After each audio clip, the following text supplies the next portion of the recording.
Hello and welcome to the Indulge Podcast show. I'm Farhan Tipu and today we're going to embark on a journey into the world of India's beloved photography wizard G Venket Ram, where even stars pose for his enchanting shots. This maestro of the camera captures film promos, celebrities, food, jewelry, you name it, with unparalleled charm. And of course, he has the most cliched origins as possible, from humble beginnings of using his dad's camera for clicking random pictures of nature to dropping out of a private engineering college. He has proven to us that a camera lens can be mightier than a degree in the world of photography. What made Mr. Venket Ram a legend in his own right? What are the challenges that he faced personally and financially? How does he make these mundane moments into extraordinary frames? Are some of the things that are going to be covered in this podcast. So let's say cheese and start the conversation. So firstly, congratulations on becoming the EOS ambassador for Canon. Thank you so much. So, sir, before we start off, could you just tell me what does it mean by being an ambassador for Canon? See, basically, I've been a Canon user for a long time, and they had approached me to be their ambassador. So basically, I'm just endorsing their product, which I've been using for over a period of time, and I'm happy to be part of the journey. So then, what is photography to you? Photography to me is an expression of art, and at the same time, how well you can communicate. That's the two basic stuff. So when you communicate, how are you able to do it aesthetically, artistically? So when you combine both, where you're able to communicate in a very effective manner, that's what is photography to me. Because when you take pictures, as you said, there are a lot of mundane things, right? So how do you present it to the viewers as an interesting subject? So that's what a photographer does, like the way a writer is, like the way a filmmaker is. So as far as the photographer is concerned, the way he's able to communicate with his pictures in an effective manner, and where the end viewer is able to enjoy the whole, the experience of viewing that picture. So in a way, it's like storytelling. Exactly, it's exactly. So how would you ensure that a certain image gives out a story? Like, what are the things that you'd go behind? See, as a photographer, number one, there are a lot of things which come into this, like, the way you compose it, the way you understand the subject, very important. Photography is not about just going and shooting something, right? So what you do is you do your homework, you do your study about what you're going to shoot, which is very, very, very important. For example, if I'm going to shoot about jewelry, then I need to go and check what it is all about the stones, about what it is, what carat is it, what kind of gold, whether it's dull gold or shiny gold. So I do my basic study about it, and then study on how to light it up, basic study, and how to compose it, and then what are the other things that would enhance in terms of props around the subject. So it involves a lot of things where you basically need to do your homework to effectively come out with a picture which is outstanding, where the viewers look at it and say, wow, this image is really nice. So a lot of work goes behind it before you actually shoot. So you were, in your previous interviews, you always used to say you used to take your dad's camera to take pictures as a hobby. Yeah. So when was the actual moment? I think what happens is those days, photography is an expensive hobby, right? Okay. Very few people would own a camera because you need to buy film, you need to stock film, and it's not like you load a camera with film and just finish all the 36 frames, you will keep it. There'll be a birthday at home, someone's your cousin or your siblings. You shoot it, you put the camera back again. Maybe after a couple of months, you might be going out of town, for a hill station. I'm just saying. So you go there, shoot some pictures. So over a period of time, you shoot it, and then you come back and you process it and do it. So it was like that. Photography was for occasion. It was not like the way you use your mobile phone today, where you're shooting anything in it. No, it was not. If there is a birthday, if there is a wedding, if there is something to record, an anniversary or something, a child born, so that's when you take the camera to literally document it at home, and you make pictures, and those are the albums you must be seeing today of your dads or granddads or whatever. So it becomes more like a documentation. So that's how it was those days. And then what used to happen is, that's how I used to use a Minolta, a viewfinder camera which my dad had, and he was the one who first taught me about basics about what an aperture is, or what is the shutter speed, and what kind of film we use and things like that. So very basic stuff. And it was not that it was a hobby for me, but it was more like I used to take pictures because I had to document it. It was like that. So at that point of time, I never had any idea that I want to make it as a serious hobby or forget about even getting into it professionally. So it's more like playing around with it a bit. That was the only thing which I did. I must have been about 13, 12, 10, around that point of time. Yes. So during each event, say an occasion, you take only like 4 to 5 pictures. That's it. That's the expensive affair, because it would cost at that point of time. So. See, right now, because of the digital technology, you're able to shoot hundreds of images and then see what you want. But those days you had, if it's a medium format, you had just 10 frames to shoot. If it's a 35mm, you had only 36 frames to shoot. If it's a large format, you could shoot only 1 frame. It's a large format where you use a bigger negative size, or the positive size is huge. Okay. So you just have to use a negative, shoot it, and that is it. So that's how it was. So you need to be really careful and use your resources very carefully. Only then you'll be able to last there at that point of time. So when your dad taught you the basics, you were saying the basics, is it because during that time it was only that much that you could learn, or like? Yeah, that's it. That's all. Because see, you don't have, right, today you have internet and stuff like that where you're able to go in. Those days I used to wait for an uncle of mine to send a brochure from the US, which would be posted, and and that would be treated like a God's given gift to you. So you carefully go through it, because your access to information was very, very, very limited. So the new cameras which came in, you wouldn't know anything about it unless someone just comes and gives it to you, or you go and buy it in the market. So there were no options as much. So it was a very restricted, So because of, basically there was no exposure. That's the whole idea. So, do you think your dad played a big influence in you? Yeah, of course. At least you need someone to first take it and show it to you and say, hey, this is how you start off with. And that starting off is always what is necessary.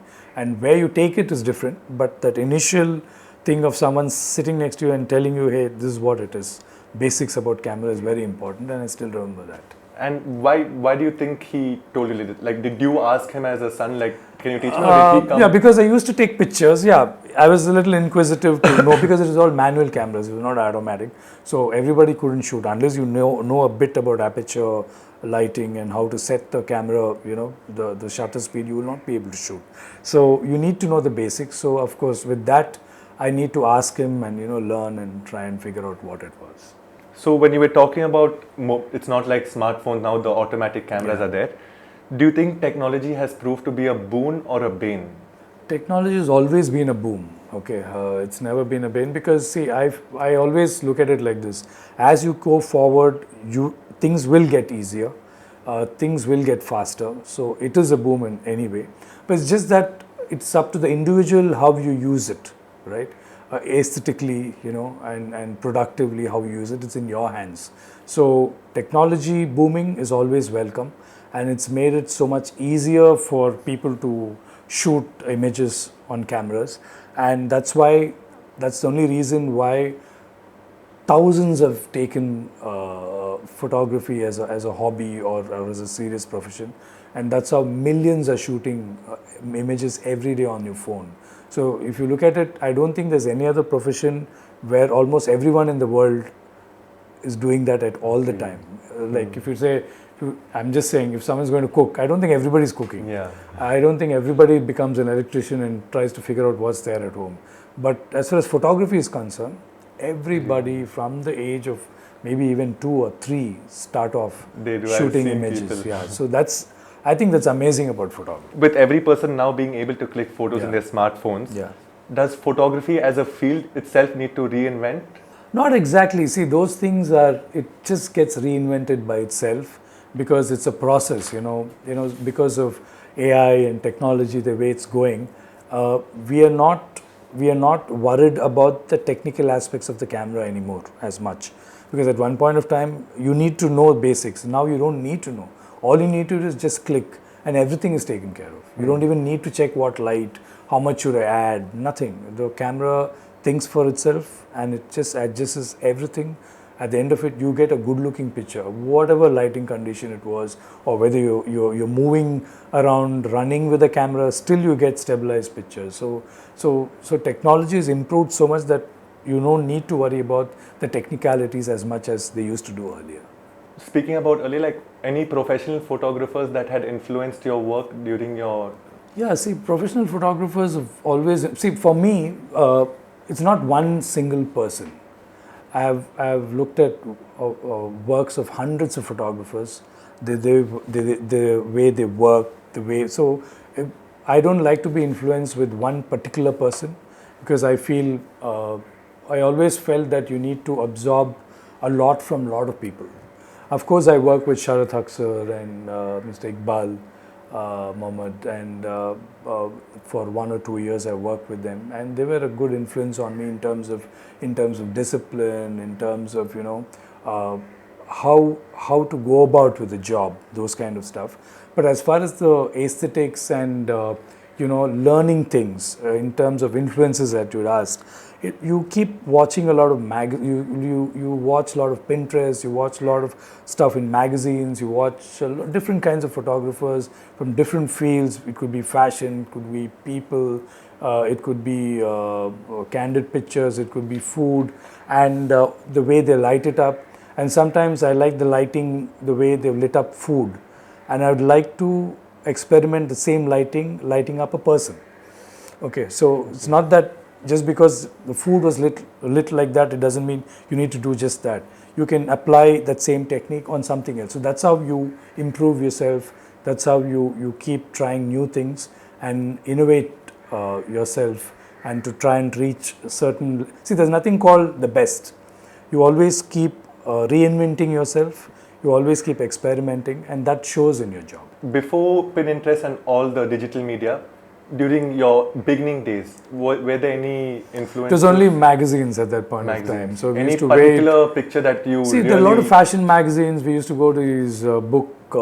At that point of time, you need to visit libraries. You need to those days. I'm talking about even 20 years back, 25 years back. You used to go to a lot of these magazine stores, pick up old magazines, which were 3 months old, buy it off in bulk, and go through the images, and see, how fashion was created, how food photography was done, how product photography was done, and in terms of what was available was limited resources, even in terms of books, what we could get in India, because there were no photography magazines as such, which are very specific at that point of time. So you were completely relying on international magazines to come in, and then... So how would you strike a balance between artistic expression and meeting the client's expectations in your work? See, this has always been a challenging thing throughout my life, and it will be also in future, because see, when it comes to clients, they're very particular about how to sell a product, how much they can sell, its volumes and stuff like that. But when it comes to a photographer as an artist, then you want to make it look artistic, because you want to impress the reader or whoever is going to see it. So here you need to get a fine balance, which is very, very difficult, because if you, from the client's point of view, the product has got to look perfect, okay, in terms of lighting. They don't want to see any flaws on it. But as an artistic photographer, I don't like that. I want it to look dreamy. I want to play around with light. I really don't care whether every edge of the product is seen, or it looks boring. Otherwise, it looks like a product cutout shot. Exactly. So these kind of things is a challenge for every photographer or every artist or every ad filmmaker. So it is up to you to convince the client. And fortunately, there is an advertising agency between the client and the photographer. So the creative inputs also come from both sides, and we see how we can, sit with the client and convince them, and see how we can make this look even better, so that when the viewers see it, they shouldn't look at it like just a product. It should look artistic, where there's something about it that they love, and they want to see it again. See, it's the whole idea about how long is the viewer able to retain a picture and see it. It could be 1 second. If you're able to retain him or her for 5 seconds or 10 seconds, you've done your job. So, were there any times that your clients were unhappy, but you were really happy with the work that you did? Yeah, it happens sometimes. Yes, I wouldn't say. So, no, would you have to change your shot? No. I would sit with them and explain it. And see, at the end of it, when you show those images to people, that's where the real effect comes in. Moment you show the images to people, when they like it, obviously you've done your job. So it's you rather present it aesthetically, so that the person who's seeing it loves it and see it as an art rather than just a product. Could you tell us any challenging moments or any projects in the advertising industry that really challenged you to your limits, and you knew like, okay, this is that once you've completed it, okay, I am pretty good at what I do? Any instance, any shoots?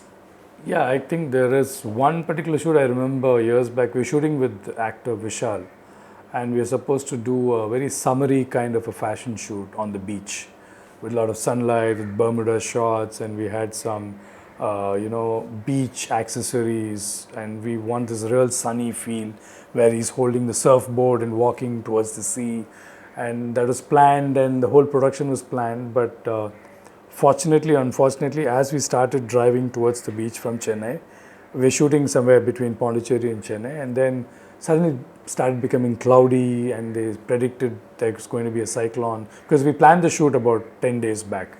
So then they predicted that cyclone may hit that day or something like that, but we thought we could finish it. But by the time we were driving, the whole weather scene changed and it became absolutely cloudy. It became dark, really dark. So my idea was to have blue waters, blue sky, white fluffy clouds, and that's what I planned. But when we went in there, it was dark grey water, really dark sky with clouds almost touching the sea, and the sand was like grey. So, and I was like, okay, what do we do now? I had to do the shoot. I was leaving out of town. So what I did was, when we reached the place, I completely changed the whole idea. Now the celebrity is there, I'm there, the whole production is coming there.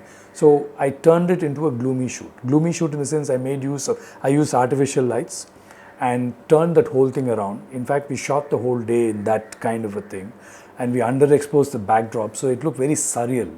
And Chaitanya Rao was the designer, and we used a little more colorful clothes there, but it kind of stood out from the grey, gloomy background. And then we used some interesting chandeliers hung from the top with bulbs in it, and it started raining slowly, and I captured the raindrops coming horizontally into the picture. So this the reason I'm telling you this is, there are certain things that you plan, and then when something turns around, as a photographer, as an artist, you need to see how you can change and make that particular situation take advantage of the situation and turn it around completely. And then when finally the pictures came out, it really did well for all the magazines and its portfolio and things like that.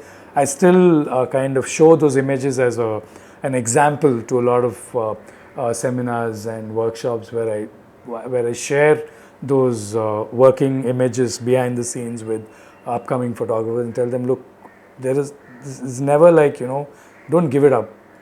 There's always a chance for you to kind of change the whole scenario and take advantage of a situation. So when you say don't give up, again we go back to your history. Yeah. During your engineering, you said during your other interviews and shows, I've seen you say you never liked thermodynamics, mechanical engineering, you only like the drawing aspect. Yeah. What made you exactly think like, okay, I love photography for this and not become an artist or anything like a designer? See, to be frank, after getting into engineering, of course I did my science in my school and things like that, but somehow it didn't really interest me because it was too technical, as you said, thermodynamics and applied mechanics. But this subject called engineering drawing was very creative. So it was about machines and how you draw them, and they give you the top view and you're supposed to create the side view of it and perspectives and distortions and stuff. So that was the only subject I could score, and I used to teach the rest of my classmates in college. So then I decided that, look, I think I'm I'm I'm different from the rest of them. So I was already going to the second year, and I thought I should take, because then it becomes a little too late.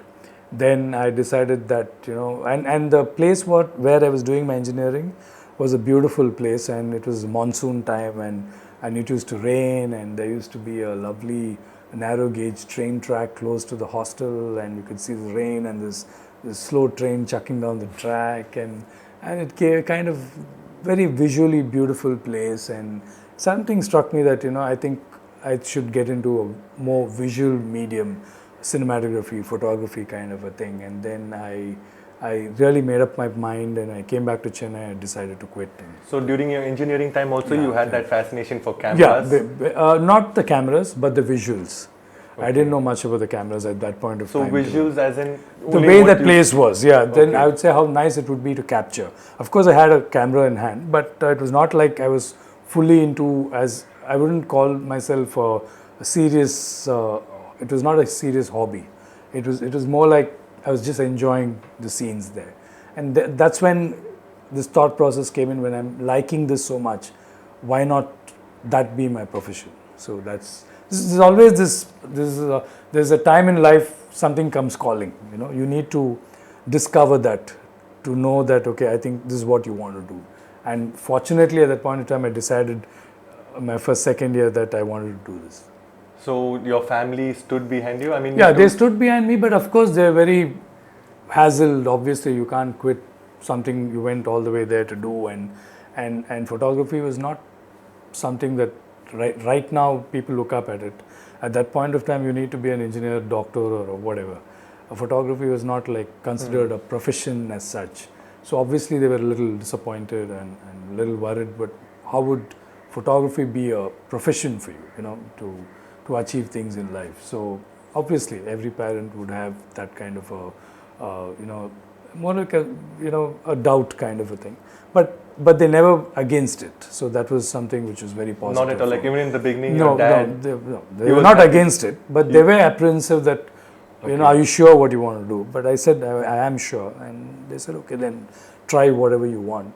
But it was more about apart others, it's a society, you have your contemporaries, your friends who studied with you, and then you suddenly come off, you feel the pressure that because others are going to the second year, third year, and then you're stagnating. And the stagnation doesn't show later on in life, but especially in school and college it shows, because all your contemporaries are doing they finish their degree and then they're doing their PG, and then you feel you're stagnating. Yeah. It was more like a pressure on you, on yourself. Yeah.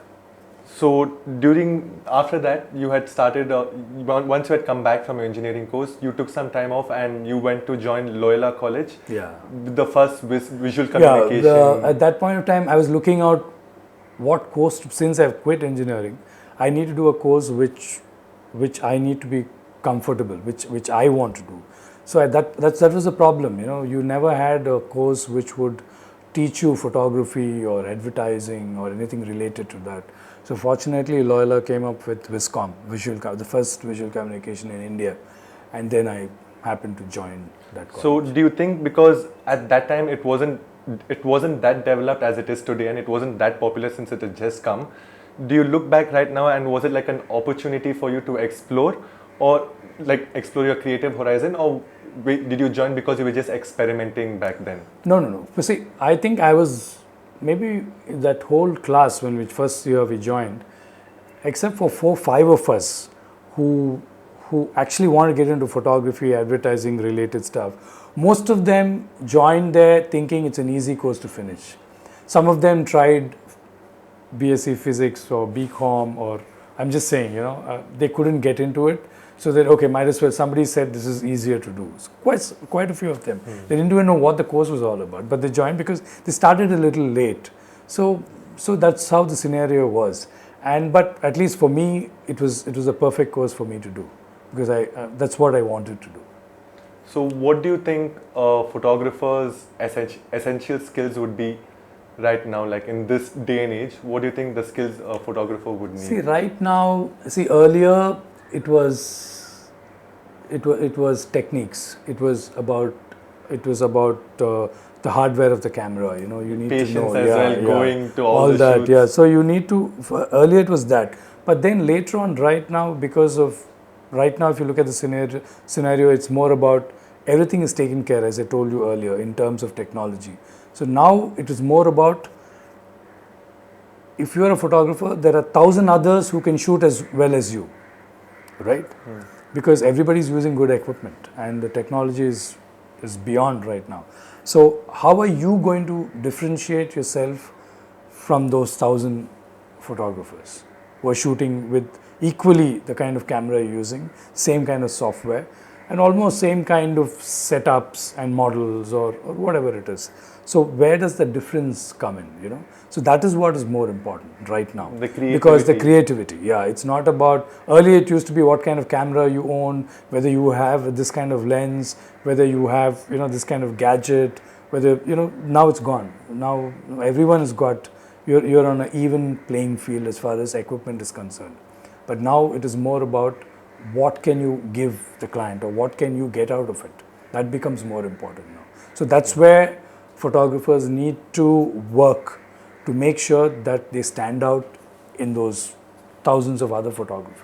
So how did you stand out when you started off? I'm not standing out, I'm still trying to. Okay. So that's what a lot of people say, you know, since you're experienced over the period of time, for you it's like a piece of cake. You had always gone for many and every shoot possible. Yeah. So when I go for, what happens is every day, if there is a shoot that day, I am nervous.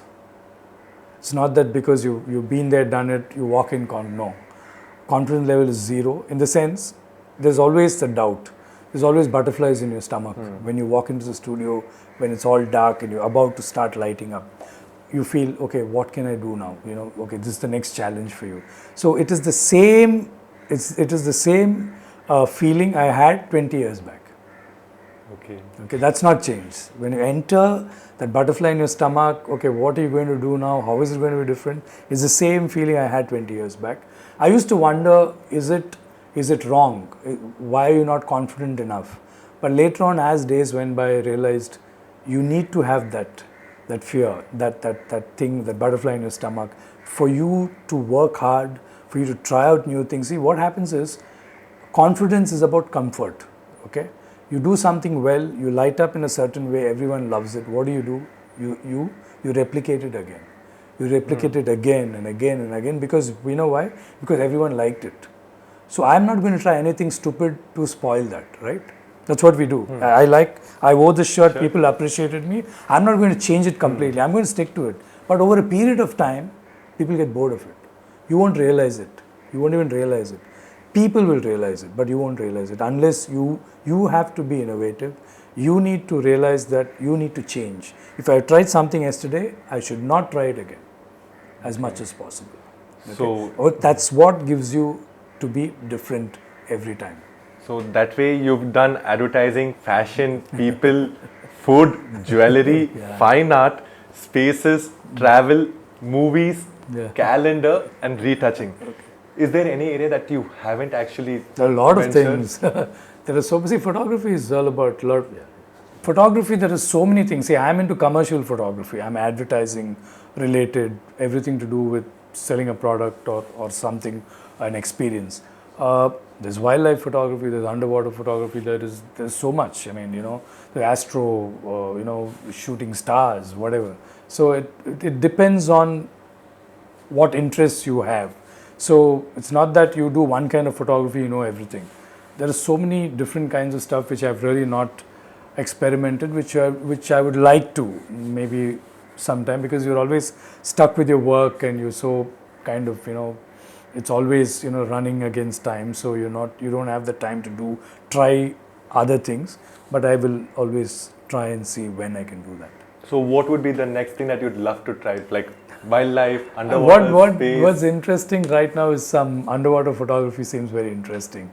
Okay. So maybe I'll try something in it soon sometime. I think for the James Cameron, like the Avatar movie, I think James Cameron made a underwater camera specific for those things, no? So, interesting, because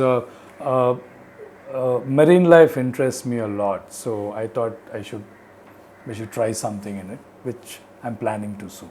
Okay, I wish you all the best. Thanks. So, what could you tell us? You've done calendar shoots.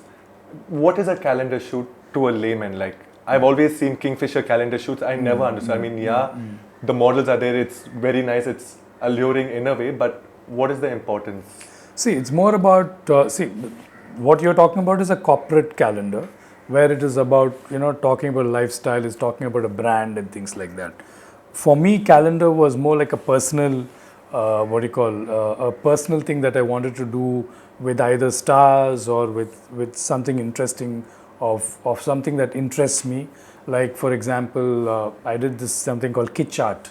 It was not a calendar, it was more like an exhibition where I'd taken old kitchen utensils, and like something like this. So where I'd used it as props and created something like an artistic thing. So which was basically for restaurants or hotels or even for use at homes in a Like dining areas. Coffee table book and prints which were enlarged and put up in different places. That is one. Apart from that, as far as calendar is concerned, because I shoot a lot with movie related personalities, I had an idea with vintage cars earlier. So I had vintage cars, which a friend of mine, Mr. Guhan of AVM Productions, he's a enthusiast in vintage cars. So he's a good friend of mine, and so whenever I used to shoot in AVM Studios, I used to see his collection. So I suddenly had this idea: why not use stars with vintage cars and relate them together with fashion? So that's how the idea came in, and Guhan helped me a lot. I remember seeing all the red vintage cars. Mostly were red. I've seen all the red colors. So I asked him, and he was so helpful, and he gave me all his cars and bikes, and he put me on to the association which collects vintage cars and bikes, and they came in and they also helped me, figure out how to go about it and things like that. And it was an eye opener to see such beauties, all from the 1930s, and all of them in Chennai, and well remade and well kept and running condition, and we've used the stars and styling and locations, and we shot this whole calendar. So it's just more about interesting things that you want to try. There's something about photography that you need to keep trying something. Then the next I tried again with fashion related stuff with stars again. Then latest we did something with I want to recreate Raja Ravi Verma's paintings. So Yes. so that one was the last thing that I did a couple of years back, where we created the paintings with artists, film personalities, to go with that kind of a look and feel. So when you speak about Raja Verma's paintings, how is it that you come across these ideas? Like, do you sit with friends, talk, and suddenly an idea pops up? It is. It's very open. See, Raja Ravi Verma's paintings are well known throughout the world. To make it a photograph. See, and So what happened earlier was Suhasini Maniratnam. She had done a fashion show with the same theme to raise funds for Chennai floods earlier in 2015 or something. So that time I happened to shoot one or two of those images, and that's when I thought, okay, let's do this as a calendar. Both of us thought. She has an NGO called NAM, and we thought, but then we forgot about it and things like that. Then again in 2020, I again sat with her and rekindled the idea and said, why don't we finish this? And that's how it started, that calendar. And we shot with 12 film personalities, all women, to go and replicate it just the way the painting looked. were. So that was a challenging aspect, which we all put our heads together, from Suhasini to the stylist, all of them, and then we created this. So how long did that entire process, that See, project the take? planning took quite some time, but the whole process we completed within 40 days. 40 days, 12 images with that whole setup, with the backdrop, the saris and the whole styling and props, and everything was made to replicate the painting. So Wow. that is a very interesting aspect. So speaking about, when you were talking about calendars, you said about underwater photography. How is it different? Like when you go, today you're going to do an advertising shoot. Tomorrow you'd have a film promo shoot. How do you adapt your styles? Like you say, you can't be like See, each stagnant? one is different. Yeah, advertising is different. Film promotion, it's the audience are different. So you need to understand. It's not about shooting the same thing the same way. You need to know who are the target audience. If it's a film, it's the mass. If it's advertising, it's very specific. If you're selling a detergent, you know exactly whom you're selling it to. You have your target audience intact. If you're selling a phone, you know what your target audience is. Or a music system, you know what the so taking the target audience into consideration, you plan your shoots accordingly. What would impress them? What would they like? Because this is more of an advertising. It is not about just me as an artist. What I want to do. It's not that. When it's advertising, it's about selling something. So you need to make sure the person who's given this job to you is happy about the fact that whatever is given to you has sold in the market. That becomes very important. Okay, so what is your opinion on editing images? Editing, you mean Photoshop and things like Photoshop that? compared to before? Yeah, see, right now, every photographer has to do. See, if you take film, feature films or whatever, nobody shoots raw and just puts it on.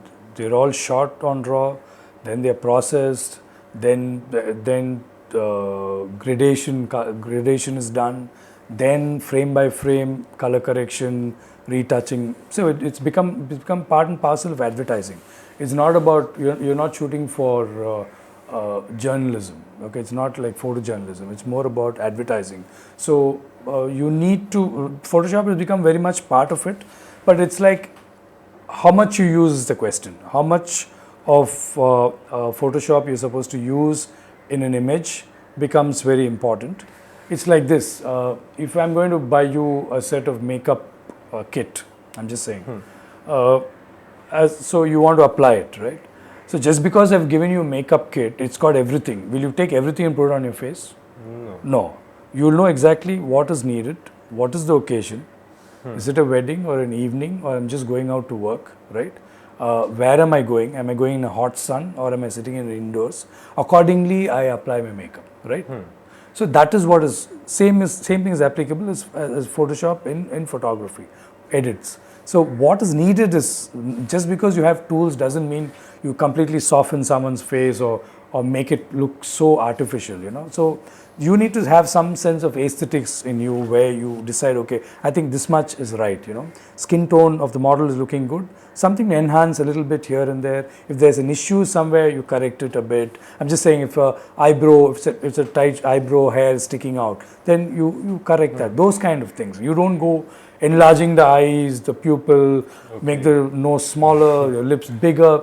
That's not it. Yeah, but people do it, because now people are so used to doing these Snapchat, something like on your phones. You have so many apps. They immediately, they have so many filters where you enhance your lips, you make your whatever. so that shouldn't happen. That make a mockery of what is there. So you need to have some sense of aesthetic sense to know how much to use it. Right? You go to a hotel to have a buffet. You have all kinds of day. Can you have everything for breakfast? You can't. You need to see what work you're going to do that day and have accordingly, right? And how hungry are you, and what you like and what's healthy for you. So that's how it is. What advice do you give to photographers who are looking to build up strong portfolios in multiple genres like yourself? See, right now it's very difficult to get into multi-genre because see what happens is it's become so specialized now. If I'm into automobile photography, I become an automobile photographer because to understand automobile, the way it's shot, what the client needs, and and how different brands portray their vehicles, it becomes very specific. I'm talking about this because I started earlier, so I was lucky enough to be just a photographer who could shoot across. But now it's not. I cannot do automobile and then do food. It's very difficult. Automobile becomes very specific because you need to understand, the whole technicalities of how a car or a truck looks and things like that. So now it's you cannot do too many genres. You need to, if you're into wildlife, then you get into wildlife, right? Okay. So if you're into marine bio, then you get into that. So it's not that one day you shoot a model and next minute you become a marine biologist. It's not possible. So you see what happens here is, it's not about photographing it. To photograph it, you need to know the subject. Right? Understand everything. Yeah, understand. If I'm going to shoot an elephant in a forest, I should know about the elephant, what they are, Habits. when do they move, what are their, the basic things about it. It could be biological, it could be psychology of the animals, how they move from place to place, where can they be spotted at what point of time, how do they react to things. So unless I know about it, I'll be a fool to be killed in a forest if I don't know anything about it, right? So you need to anticipate. So you need to study the subject. Okay. Over the years, you get adapted to it. Then you become a good wildlife photographer. You see, National Geographic photographers, not that they just went there and shot. No, they are basically interested in wildlife. They got into photography because they're interested in wildlife. Because they're interested in wildlife, they want to be closer to the animals. How do I get close to the animals? I can't walk into the forest. I become a photographer.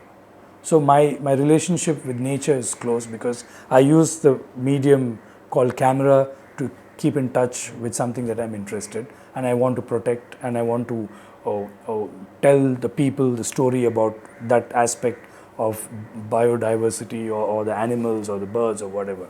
So again, even in animals, you need to be a bird photographer because there's so much to learn about all these things. I cannot shoot something and become a bird. No, I cannot. I need to anticipate. I need to know about birds. I need to be an ornithologist to be a bird photographer. Almost like to understand what the species, what they are, where do they exist geographically. So it's not about. So that's what I'm saying. When you're talking about photography, it's not just shooting. I told you because you're on a level playing field right now. You don't have the advantage that you have a better lens or a better camera. Everybody's got it. It's just that if you know your subject, you will do better. When you speak about lens, right now we're in a level playing field. When was the first time you handled a proper DSLR camera? I handled a DSLR camera only when I was in college. So earlier only viewfinder cameras were available. Did you buy it or No, I didn't buy it. A friend's. I used a friend's. He's also a photographer. I still remember. So first time to even hold it, and it's so much heavier because it's got mirrors. So shutters, so it's so heavy compared to your viewfinder camera, and it is an experience. You feel wow. I've got a DSLR. So those are stages you go through. So that was, I think, first year, second year college when I first happened to handle a DSLR camera. But when was the first time you bought one? Bought one when I started off. I worked under a photographer, and then after 2 years of being apprentice, I bought my 35mm, then my medium format Mamiya RZ67. It's a medium format camera. And then later on, I bought my large format because at that point of time, to shoot advertising, you need larger formats because only when you have larger formats, the resolution of the images will be better. Okay. So your negative size becomes bigger. Medium format becomes bigger than your 4x5, 4 inches by 5 inches, your negative size. So that's how big it is. So the camera is also big, the bellow ones you've seen. So slowly I started investing on professional cameras. So that point of time, it depends how good you are, also depended on the kind of camera equipment you had, which is not so nowadays. No. Nowadays, even a brand. And most of them, it's a kind of relevant. There might be a difference, but it will not be completely different. I mean, every professional has a decently even playing field right now. Apart from photography, I've noticed most of the photographers I've seen they don't keep an eye on their health. But you look pretty fit. So is there any discipline that you do? Do you get any free time apart from photography? Yeah, I get free time. It's not that I shoot every day. I do get free time. It's just that, one thing I realized, photography is a very physically draining profession because it's not like a desk job or where you sit in air-conditioned comfort and just if you want to write or you're a comp.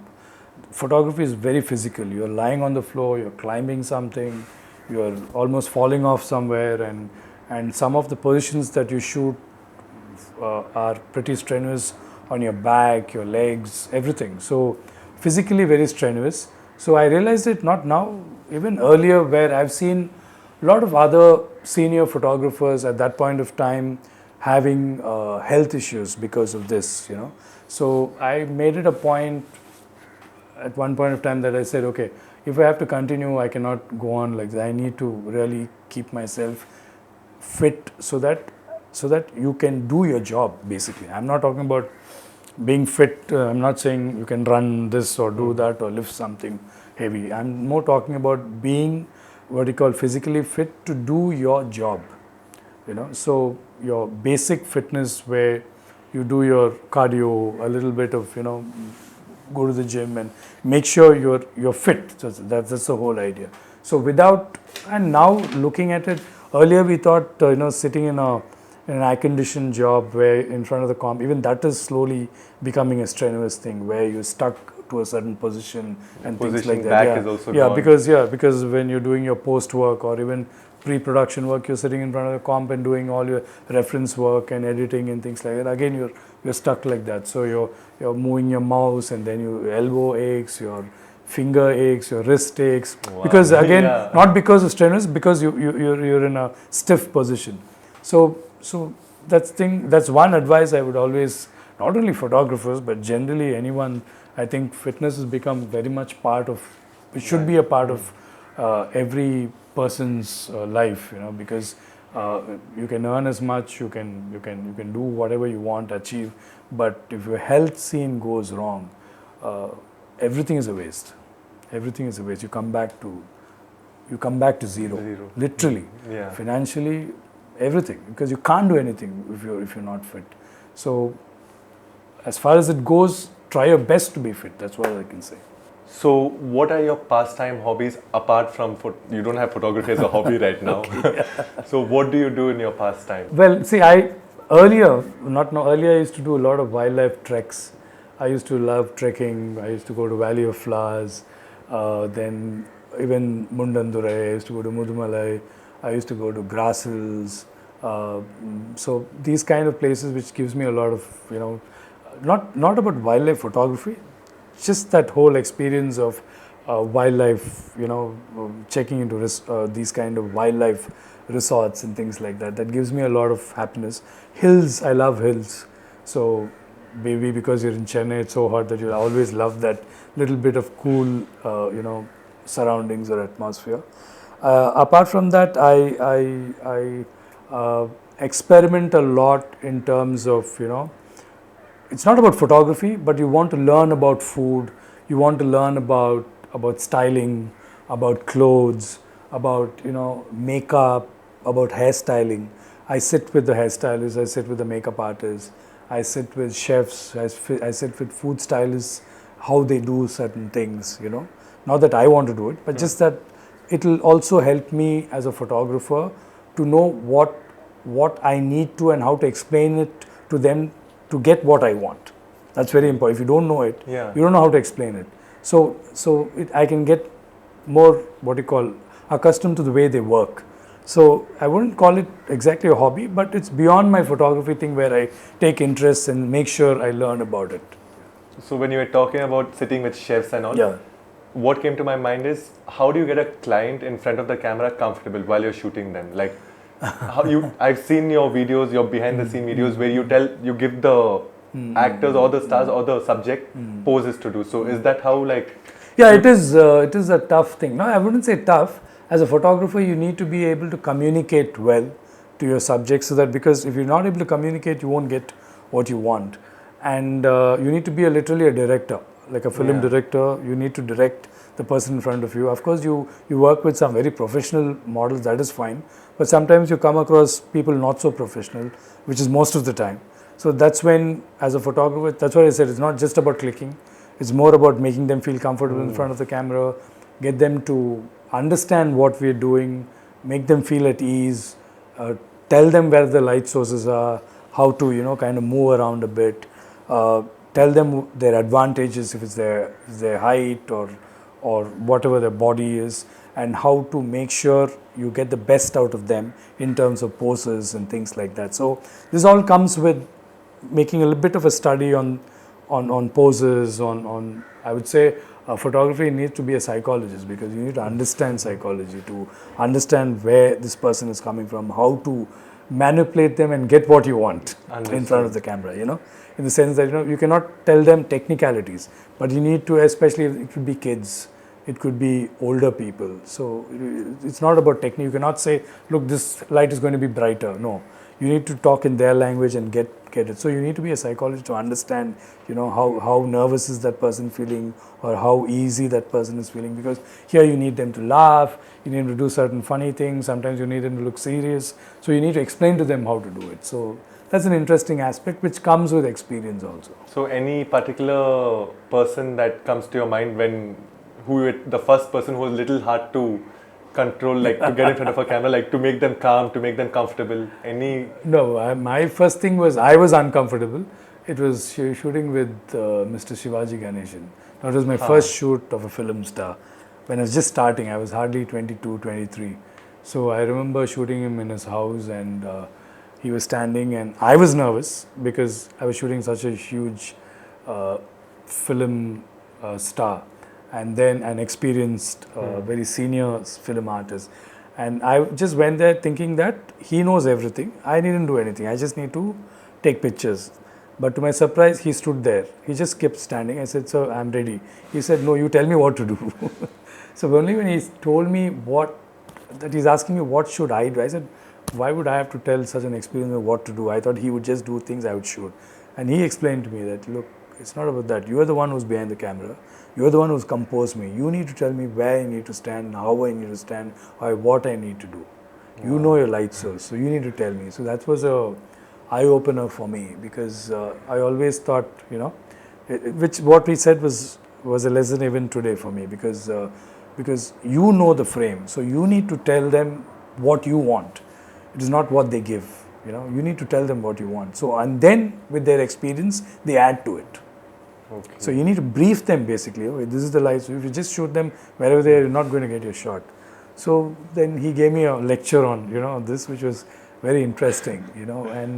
And it was one of the most nervous shoot and the most enlightening shoot I had in my earlier days. So compared, now you can handle even kids also, I guess. Yeah, babies also, I guess, yes. Wow. You've heard about Kevin Carter, right? I'm pretty sure that the photographer who took a picture of the South African kid who passed away. Yeah. And he committed suicide on depression, out of depression. What is your take on photography like that? See, when you shoot social related photojournalism kind of, it's very different. It's not like advertising or fashion or anything of the sort, because you become a photojournalist only when you're socially, concerned. You don't just become a photojournalist. You are concerned about society, you're concerned about certain things which are happening in one part of the world. So unless you know the history behind that particular place, it could be civil, it could be the history of the place, it could be the society as such, what problems they're facing. So what happens is a photojournalist tends to get involved emotionally a lot more. Only then they're able to capture such image. You can't go to a war and just shoot. It's not fun. You'll die. You're at risk. So imagine. So it's very different. Unless you're a war photographer, you're not going to go shoot war. So in that scenario, you understand what the whole scene is, and it becomes very psychological. So a lot of things that happens will affect you big time, and I guess it is more about how people reacted to what he did. He was a photojournalist. As far as I'm concerned, as a photojournalist, you're supposed to record and show it to the world. That is your job. Just because I'm in a war situation, I cannot go help my guy or help someone else. I shoot and I'm reporting this scenario to the world. That's what I am. If I'm a wildlife photographer, I see a tiger killing a thing. I cannot go there and save the deer from the tiger. I'm just saying. I know. That is their biodiversity. You are, as a wildlife photographer, covering it and showing it to the people. So it was very sad that people criticized him, saying that you didn't help. See, in that case, you can do a lot. As you're going by, how many people help? You're driving down the car. How many people get off and help an accident victim? They're all nice people. They're all come from well-to-do families or whatever. They're all socially. But how many of them get off? Nobody gets off. They just because they're on the way to the airport. I'm on the way to the station. I'm on the way to a meeting. this happened, you always assume there'll be someone who will take care of it. There'll be someone who will come and see. That's what happens. It's not that nobody's going to help, but I feel my personal thing is you cannot blame him for it. You know, he's covering certain things, and there must be so many people dying like that everywhere. You as a photographer, it's very difficult. Imagine the scenario. First of all, you being there in that place where there's no food. There's no food for you also, and you are exposed to diseases. So it's very sad that, and it's a very high pressure job. And obviously, he must have felt that kind of a psychological impact on him. You know, the way people reacted, that he didn't help and things. And it's nobody can judge anyone because you don't know what happened at that point of time, what he was doing and things like that. So it's very sad, and I feel photojournalism is a very tough thing that way, you know, because as I told you, whether it's war photography or you're shooting people in starvation and things like that, it becomes very difficult. You might have a piece of bread to survive. Will you give it off to another person? Then what will you do? You'll die with your camera then? I'm just saying. If something like a Red Cross goes to a place, they need to eat first to help others, right? Yeah. If I take that picture, send it to the world, the help is going to come. Right? You have to take. Yeah, you will have to. I'll have to do that. Only then the help comes from outside. Somebody sees it, and I don't know. See, that's what. There's nothing called. You cannot judge, and it's very grey. It depends on each individual how they do it and stuff like that. But it's very sad that we lost such a nice photographer. So, are there any psychological impacts here in your line of work? No, not as hard as that. No, not at all. It's more of challenges and stuff like that, which is more technical and things like that. I don't think it's like life-threatening kind of a thing. Not life-threatening, like moral. Yeah, it depends. It depends on the individual how you conduct yourself. So if you if you took a image of a celebrity today and tomorrow he turns out to be a murderer, you wouldn't have known. But does it affect you later? No, it wouldn't affect me personally because I don't know. Not a celebrity. I understand. I understand that. Even advertising the product might be good, but next time there's some poisoning in the Those product. things will happen. That's a risk you take. It's like taking a car or a bike and going out. Okay. You can get hit next minute. That doesn't mean you will never, or you could have been hit 10 times, but still you will take it and go because you need to go out. That kind of a thing. So that totally depends on the individual how they take it and go forward. At least I hope nothing happens here in your line of work. So we'll come down to the short questions, like quick questions. Are there any, like you said, you like hills. Are there any specific locations in India that you find particularly good for photography? There are, in India, I cannot even the top number. One that comes to your mind. There's nothing called top. See, it's up to the photographer to make that place or that thing to look awesome. Okay. Something personal, close to your heart? Where I've been to is Valley of Flowers is really beautiful. Grassels in Mudumala, in the Western Ghats, a place called Grassels. That's also is very close to Valpare and Pollachi, that place, Grassels. It's just grasslands. As far as your eye can see, it's just rolling hills of grass, and you have so much of wildlife, elephants, you have thar, Nilgiri thar, you have very interesting animals, you have a lot of bears, so it's very interesting. So whatever I've seen, I love these biodiversity of, especially Mudumala. It's so beautiful, So what was the worst shoot that you had ever done? In my initial days, I have goofed up a lot. My initial days, because once I used a faulty lens, which I didn't know, and it gave me such bad pictures. Because at that point we were shooting in film, so it's not that you can immediately put it on your comp and check. So it was fine even in the Polaroids, but when finally the transparencies were processed, and when it came out, it was. A lot of things were out of focus. So that is impossible today because you immediately see it. Yeah. At that point of time, I was not able to see it, and that led to a lot of things. That is one. And another thing is, once we did for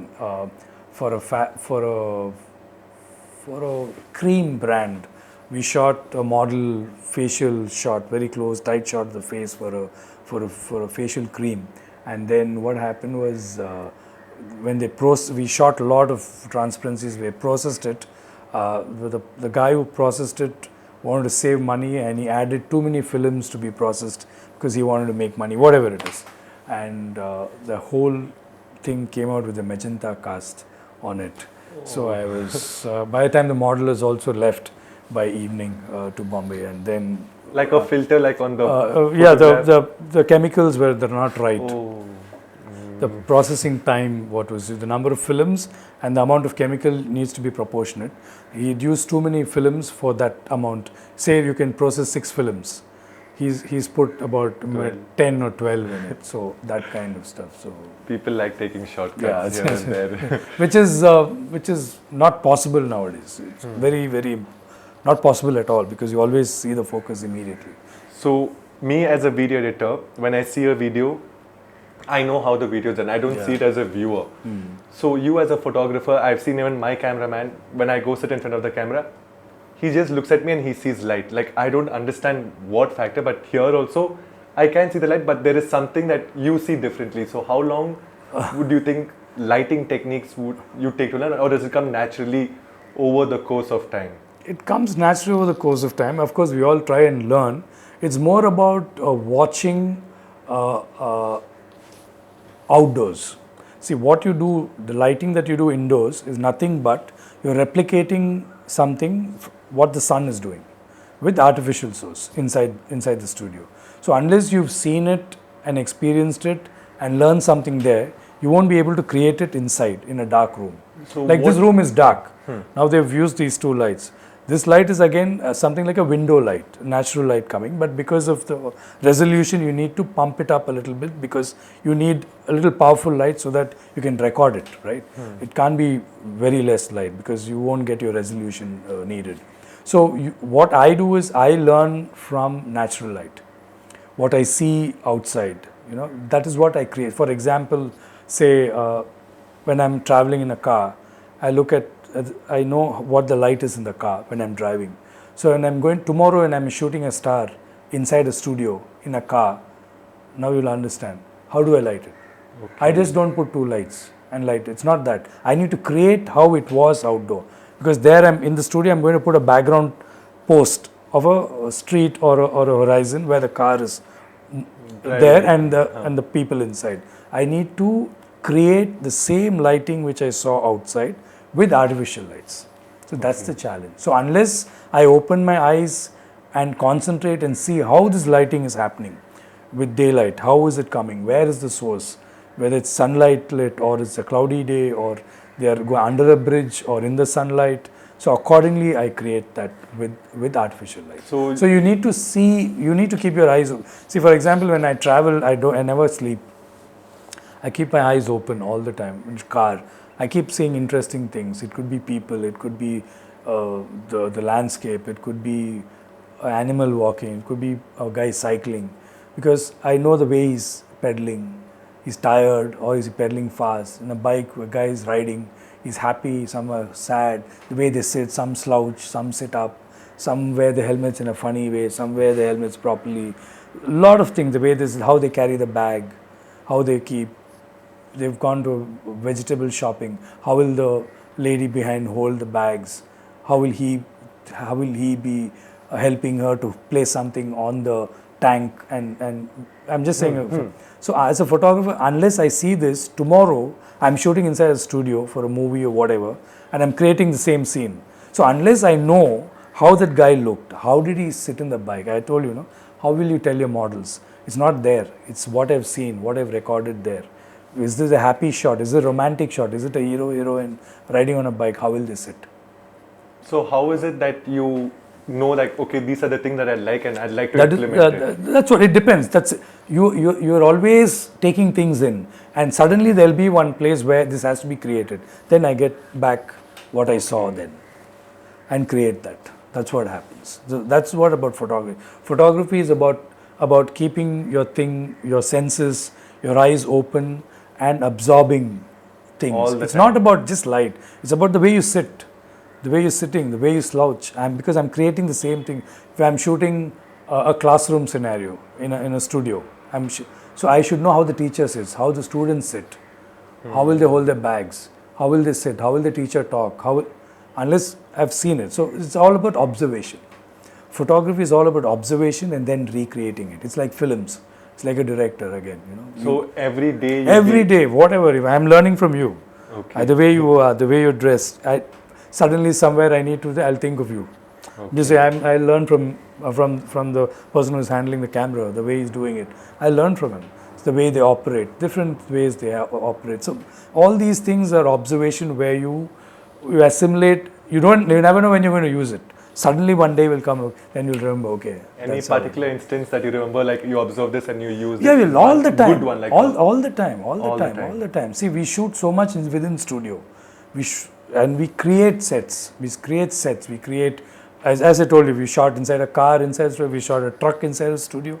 How do you create the same light the truck looks? You know, like the movie with Mr. Vijay for Varisu movie, we created a truck where he's lying there. We shot it inside the studio. How will it look? He had all these kids sitting there, a lot of vegetables lying all around him, and he's like relaxing like that with a rucksack, you know, that kind of stuff. But it was shot inside the studio. It was shot in there. So how will the kids sit?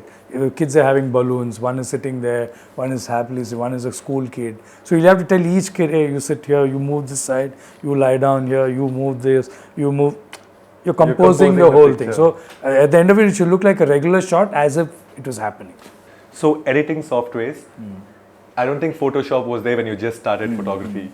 Did you go through some courses to learn? See, right now there are very good people. As a photographer, I don't do my post-production. I have people a team who work on it, and that has become a specialized aspect. There are what do you call edit artists who do the post for photo shoots, and that's become a profession right now, where there are individuals, there are teams which work according to, it depends how specialized it is, and even there it's become very specialized. You could be a person who does a lot of automobile work. There are people who do a lot of skin retouching, which is for, you know, products like creams and perfumes and stuff like that, where it's all about skin. And there are saris, silks, how it's got to look, how to correct it. When you shoot, when they fold it, they iron it. So that iron line will come on the zari. You can't do anything, you can't straighten it. But in post, you need to kind of get it. So it's become a very specialized aspect as far as. So you never tried to? No, I'm more into photography. I have the team which works on it does the whole thing. Of course, you sit and brief them of what you're looking at and things like that, and you work with them. You sit with them side by side. Yeah, you work with them and see exactly what you want. And after they've done it, you also see what changes you need and how you can, you know, get that thing the way you want it. Wow. So, how do you improve and develop any of your photography skills even today? Is it through observation that you just think you're improving, or like are there any techniques? Do you read more magazines? Do you see more shoots to improve your skills? What do you do? Or do you think all of it continuously? Every single day. You're referring stuff on different social platforms. Then you're also seeing magazines. You're also observing things outside. You're watching news. You're watching everything. It could be Instagram. It could be Facebook. It could be, you know, lots of things. And it's never like anything specific. As I told you, keep your thing open and keep your observations always open. Your thought process also open. You just keep absorbing things. You never know what will interest you suddenly and what will give you an idea suddenly. That's how it happens. Okay. So we'll just come down to some short, funny questions. Yeah.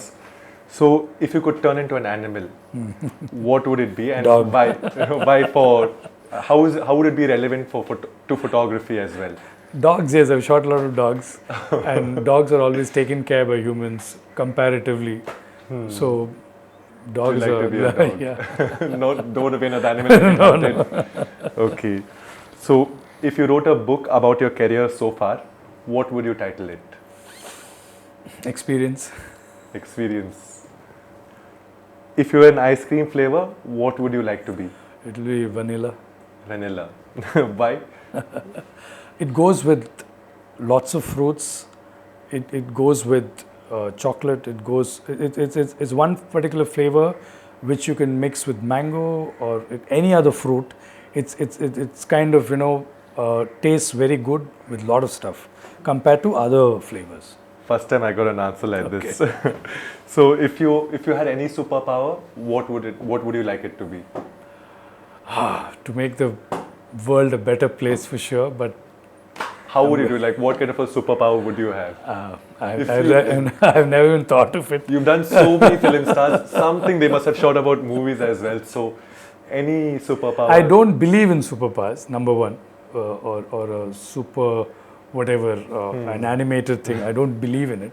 I think it's not the right thing because all of us are equally, because what happens is whenever we have this, we all expect that person to do it.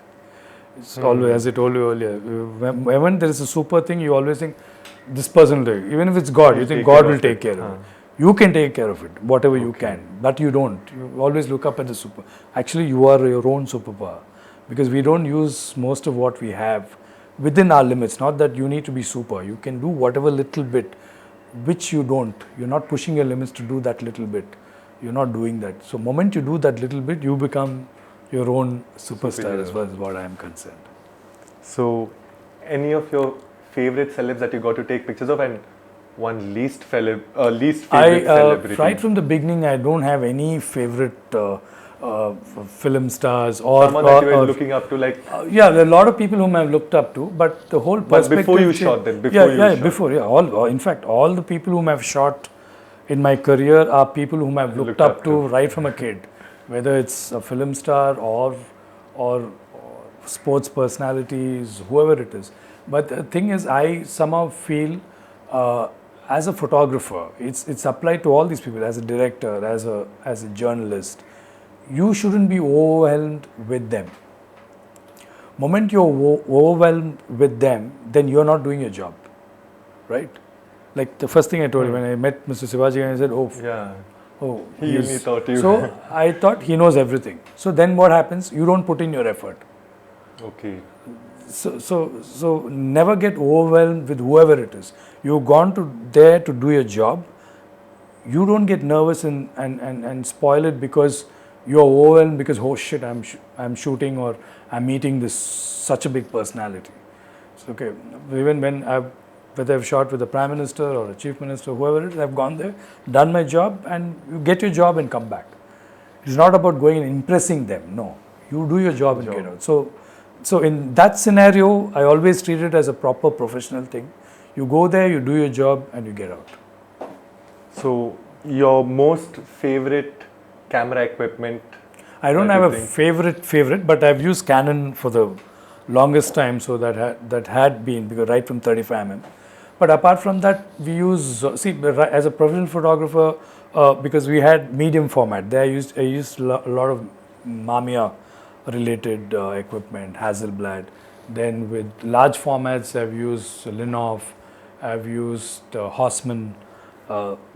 These brands for shooting larger formats. So for me, you can use a lot of stuff depending on what you want, what you need to capture, because accordingly you need to use your equipment. Okay. So what are 3 things that a beginner would need to start off with photography? Like, what are the things that he would need to carry?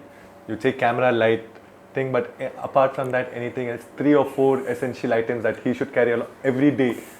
Or what I would say is, I wouldn't even talk about the equipment. I would say, number 1, confidence. Number 2, sustenance, to sustain yourself. Number 3 is to work hard. Okay. These are the 3 things that you need to carry on yourself all the time. Yeah. Any future endeavors that you'd like to say that you're trying to venture into something? No, nothing. I'm just enjoying my process of shooting things. I'm not getting into anything new after this. So it's just that only thing I would like to do is share my experiences. I've been doing workshops and seminars, which I would love to do and share my experience with younger photographers. And there have been any of your students have become? Yeah, lots of them who have assisted me right for the past 20-25 years. They're all doing pretty well, which I'm really happy about. And I'd like to do more workshops and seminars where I'm able to kind of, exchange. I wouldn't say share my experience, but I'd always love to meet youngsters to exchange views. I love to see what is coming up in the future from them also, all the time.